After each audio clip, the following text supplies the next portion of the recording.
Yo guys, what's up? What's good? What's amazing, beautiful people? How you guys doing? It's Thursday. Today just feel like Friday, isn't it? Yeah, but then it's Thursday. If you guys are doing fine at work today, if you guys are an amazing time at work, I have a lot of questions to ask you guys. Yeah, but then this I think COBD close of business day, and there's that part where every Lagosian some will call it every Lagosians actually want to go back to their houses at this point. Trust me, but then as you go back home, make sure you're safe, civil, be careful, and look at the bus before entering. If you're flying a bus, if you're using your car or something, make sure you're still careful at the same time. Anyways, your boy Daki, spelled Darkiee. I'm welcoming you guys to Go So Life News, where I bring you updates concerning music across the country. Straight off today, we begin with not a musician this time, but then I'm a director, talking about boy director, one of the best doing this stuff at the moment, the most one of the most sought after, also quite expensive, but a lot of people actually reason with his job. And when you shoot your video, trust me, your video gets the necessary trends it deserves to get. We saw at the point where TJ came out to say in due time music directors will be getting at least 10% royalties from the streaming income of every music video directed for their moral contribution to the visuals. They went for that saying, with this I can successfully buy my dream island and then private jet. Now, this was just a very simple statement, but trust me, everybody, almost everyone in this space came at it and then really gave it to gave it to the director at the time. And people didn't have this funny because people had this conversation saying, you charge a lot for a music video, quite understand. You do a lot for a music video. Why still demanding for a 10% royalty? Now, this could be banned, or this could be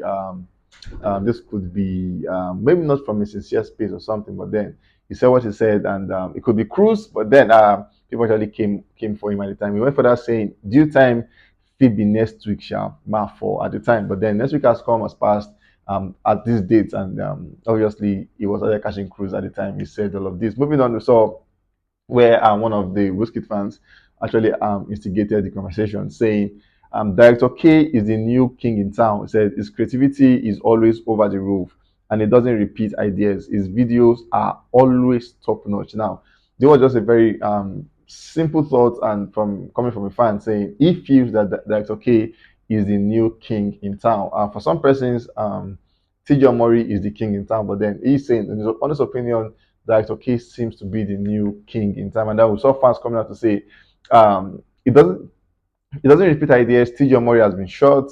Is this playing? What kind of playing is this? Someone saying better than TJ Omori.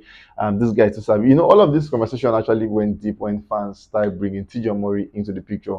In the first place, TJ should not be in the conversation. But then, because Basito never mentioned TJ Omori's name, but fans brought TJ Omori into the conversation, and boom, Twitter streets was we got busy after this happened. We saw where TJ Omori actually came out and had a conversation, but then he deleted it, and then we saw Basito saying, Dicey saying, "Boy, that is bigger than you, no cap." And then after deleting that one, saw Basito saying he probably checked calm down views on YouTube. Maybe that was why he deleted that one. Maybe why what made TG deleted this tweet at the time? Really, nobody knows, but it was his page and he has the right to do whatever he wants to do at the time. So someone saying new king, old king, he did essence and calm down, so not a new king. Someone saying guess you just know key. Someone is saying that it's okay, don't take. Not just that he's not lousy. So he's saying that okay has been in the game, but he's not the lousy one and everything. So when he's saying the fact that he doesn't add watermark is always what baffles me the most. So for K as a person, he doesn't add watermarks when he shoots his video. TJ Omori had a reply saying, every time a video drop that is not shot by TJ Omori, they always come for TJ Omori. I never seen them come for any other director, and they swear TJ Omori is not the guy. So he's saying, if you use me as a yardstick and you compare me to every good video shot, trust me, it shows I'm the guy you get. And then yes, I came out to say again, you can cry your tears here. He gave them a bucket and said, we checked on them later. I have videos to edit. It shows their shacket thingy and all of that. So at this point, it was more like game on, because a lot of people actually, okay, since you're ready for fight, let me give it to you. Somebody actually saw TJ saying again, talking about what he deleted. He said, nah, deleted it because I figured it was not worth it. Can't let you jobless cock suckers come against me and my bros, and this is no sport, this is art, no competition. And then he had the caption, he had the shot where he actually was correcting Director K on the phone, and they spoke for about 15 minutes. So it's more like saying, me and Director K at this part, we're cool, we're not fighting, but you found want to instigate something, so I'm not going to let you guys cause a rift between me and this guy. And so this actually brought like a conversation. Someone is saying, then why do you let things get to you since you know better? And then he said, you're always out here on Twitter acting like you're made from rocks. He said, we see these things and I choose to address them. It doesn't change who I am.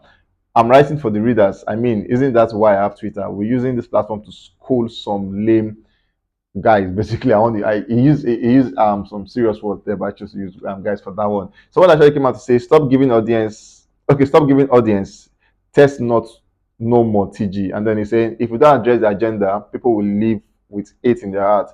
The boys are desperate to see the end, to see the end of an era, but then it's just starting. I'm sure you probably missed a word there, but then he's saying people want to see the end of an era, basically. But then, for according to him, TG is just beginning. I saw where Director K himself actually came out to have a conversation. Director K said, "You guys should relax. Board director is my brother." He had the love emoji and the blood thingy, and then TG replied saying, "Bro, you should have left them to cry a little.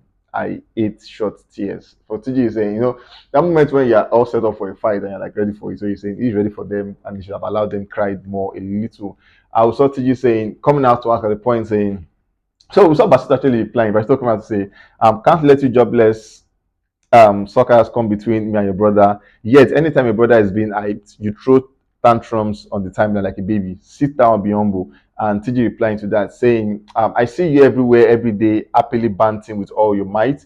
Must be great being a famous bantist. I pray you will win the Grammy or MVP for Banter of the Year. Coming from TG. So obviously at this point you could just tell that TG really had time for all of these guys today. So today was that day where he really wanted to address all of this person. He came back saying, the person deleted the tweet, but then TJ replied to the person is, take your attention, you can run back to your mother now. Oof.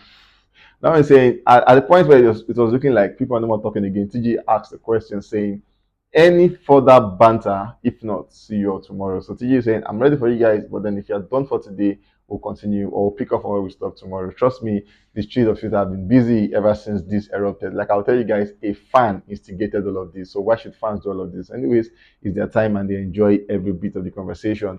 Moving on, we have Pheelz on this one. Pheelz has been an amazing guy doing good for himself. We saw the point where Pheelz actually laid a claim, and it was one claim where a lot of people actually have thought saying, maybe not true, maybe true, maybe not true, maybe true. People actually had the observation saying this and that and that and this. But then you saw Phil saying, Phil's produced one of the Afro biggest, all of that. But then his point of this point was when he said, in 2021, he said he couldn't afford to buy bottled water at the time. And then obviously popular opinion and general knowledge at the time states that he was with Olamide, he has worked with Olamide for a couple of projects, produced a lot of bangers on the street and everything. So why will you at this point say you did not you couldn't afford to get bottled water at the time? Really, so a person felt like, nah, it's not true. Yes, it's true, it's not true. But then he said what he said. He said he couldn't afford to get bottled water at the time in 2021. Moving on to saw where Phil said, don't even get me started on producers and royalties in Nigeria. He said it gets where should they paying guys, no worry. At this point, a lot of fans actually came to ask him saying, for Pheelz, do you also want to get royalties? Because we know TJ Omori is actually seeking for royalties. So for Pheelz, are you also seeking for royalty on this one? He actually didn't make a point. But then the side tweet was the fact that whenever Pheelz makes statement like this, people always liken it to Olamide saying, you're throwing shit at Olamide, you're doing this Olamide, you're disrespecting the legend and all of that. But Pheelz has always been saying his mind on all of that. We saw where Pheelz actually came out to say good boy, talking about he got received a good plague and all of that. But questions are yet unanswered. Plague from where? Who gave it to you? For which song? Nothing. He just said good boy and all of that. Pheelz came out today to say Pheelz cough and then what people someone like saying whatever you do, you guys make a claim to. Say he said Pheelz whenever Pheelz cough, what people talking about fans and they're about say you are disrespecting Olamide, Olamide this, Olamide down. Then he says calm down. Olamide and YBN is family. As the love emoji said, we have helped each other grow in the past. We've helped each other grow in this crazy industry. The bond is forever. Anything else anyone has to say now for your pocket. He said, I don't tire. So he's actually making a claim saying him and Lamde are very, very good friends. Just like I said, fans actually have a way of instigating issues and things. You guys shouldn't worry. You are good friends. Anything you have to say other than what I've said here, said this for your pocket, and then he said he's tired, and then he's out of all of that. Moving on, we have Victoni as the next guy. So Victoni promised us the EP, the EP Deluxe, we already have about everything Soweto remix and Shop and Slide remix. People are really waiting for that one. We saw where he released the Soweto remix, which had Victor Rema on that one, and it has been amazing because a lot of people actually asking questions. Saying we actually had a couple of artists dropping their lines to the song, and people thought it was Omali, people thought it was Siki, even people thought it was Whiskey at the point because they saw Whiskey and Victoria vibing at the point in the studio. But then, of all of these guys, Victoria decided to pitch his tent with Rema on this one. Amazing one, doing good at the moment, and amazing numbers. Number three on the Nigeria Premier League at the time, it has been Odumodo as number one, Dekule Good as number two, and then Victoria is on number three on that one. Amazing guy doing good for himself. We saw where he came out to say, shout out to Atolamide, one of the few believing in the kids. He said the world will catch up. I would have done you proud. Okay, the world will catch up and I would have done you proud then. Real OG. Olamide actually had a reply down saying, FLO, I love you, and the fire emoji. So more like ILLY, so Olamide saying, love you. Amazing one for Olamide. Olamide is that guy that at almost every artist success point, you find Olamide there at almost everywhere from Omale to name the artist. You want to find Olamide in the conversation. He's actually doing something for himself, more of a legacy, and then trust me, it's going to work out and pay out for him one of these days. Moving on, we have Khalid as the last guy on the news. You saw where he came through with the one he called Jolie, amazing one at the time. One of the six signature artists, and then this guy is doing good for himself ever since he dropped this one. I saw where he came through with Boy Spice with Carry Me Go. Recently, that song is a vibe. If people have been vibing to that one, from when the snippet was released, when the song was released, the song is really a vibe. A lot of person really are catching the virus, and people have been taken to where they don't know with courtesy. This song. Moving on, we saw Kite actually coming out to say it's gonna be live at Ballroom.